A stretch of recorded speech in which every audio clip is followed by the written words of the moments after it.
I have always dreamed of cooking in the French Laundry. Well, my dream has finally come true. Here it is. Come on in, I'll give you a tour. I know this one is not as impressive as the one in Napa Valley, but it's perfectly functional. That's where I'm cooking while my kitchen is under construction. It is indeed a laundry, and since I made ratatouille last weekend, I think it's only fitting to call it the French Laundry, don't you think? So, the most important part of any kitchen to me is the sink. I love big sinks, and luckily, this one is big enough for all my cutting boards, pots, and pans. In a kitchen remodel, I would never trade off a big sink for more counter space. Counter space is so easy to add. You can always buy some little island at IKEA. But more sink space is not gonna happen. Whatever size sink you have, that's it. Same goes for drying racks. I like big ones, especially now that I don't have a dishwasher. Most home drying racks are small, flimsy, and expensive. My favorite dish rack is a commercial dishwasher rack. I got this one on Amazon and it's now sitting on my clothes washing machine. The clothes dryer is my place for the knives, salt, compost, and utensils. Here is a shelf with my wonderful salad spinner, colander, and cleaning supplies. And here I have my Vitamix, my electric kettle, and the Instant Pot. Oops, it looks like I have an American flag sticking out of this box. That's the Wonder Bread that I bought for all those stove experiments. Let's remove that so that we can look more French. That's better. This is my box with oils, vinegars, and other condiments. This little island is where I do all my chopping and cooking. Obviously, we've been doing a lot of grilling outside, but the real cooking workhorse of my French Laundry is this little butane burner that I got on Amazon for a bargain price of only $50. This burner has the same power as my Wolf burners. 15,000 BTU, and it performs every bit as well.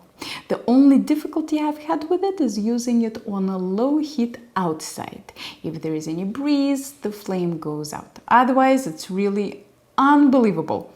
I can't tell you how much I love this thing. I have considered induction and electric burners, but after trying a portable induction burner, I changed my mind. It only cooks in little pots and makes terrible noise, but this little guy cooks like a champ.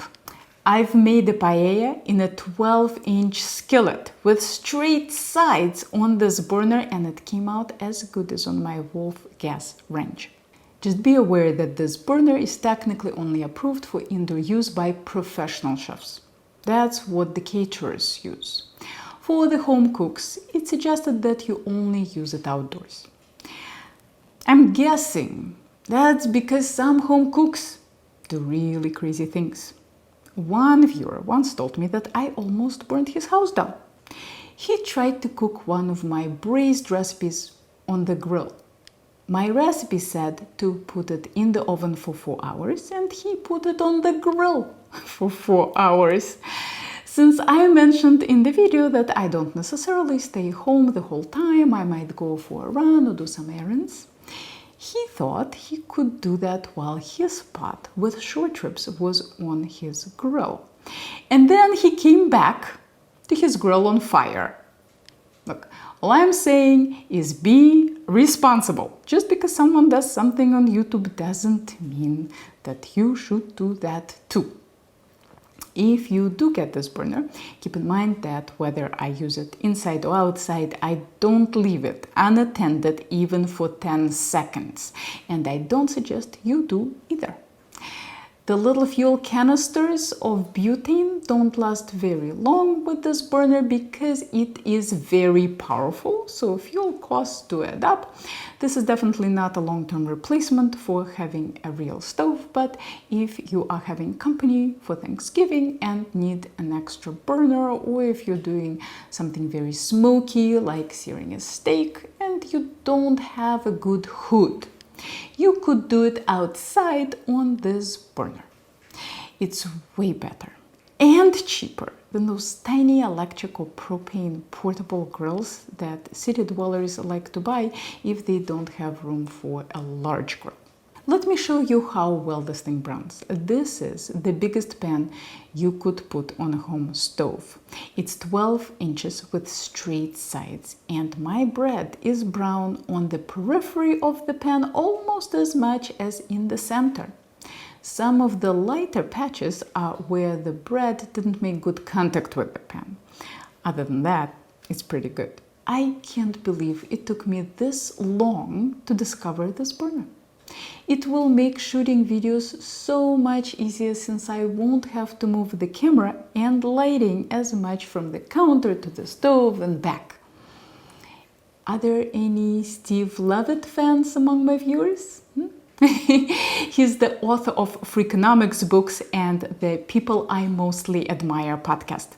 It seems to me that if you like my content, you'd like Levitt and vice versa. Levitt is a huge fan of change. He noticed that people have a serious status quo bias. As Shakespeare said in Hamlet, we'd rather bear those ills we have than fly to others that we know not of. I am terrified of change, and I almost never rock the boat myself. But when life sends me some change, I almost always learn something interesting from it. If I wasn't without a kitchen right now, I would never have tried a portable butane burner, and I wouldn't realize how useful it could be with filming. Here are more thought-provoking culinary videos for you to check out, and if you are ever in the Boston area after my kitchen is remodeled, maybe I'll see you in one of my classes.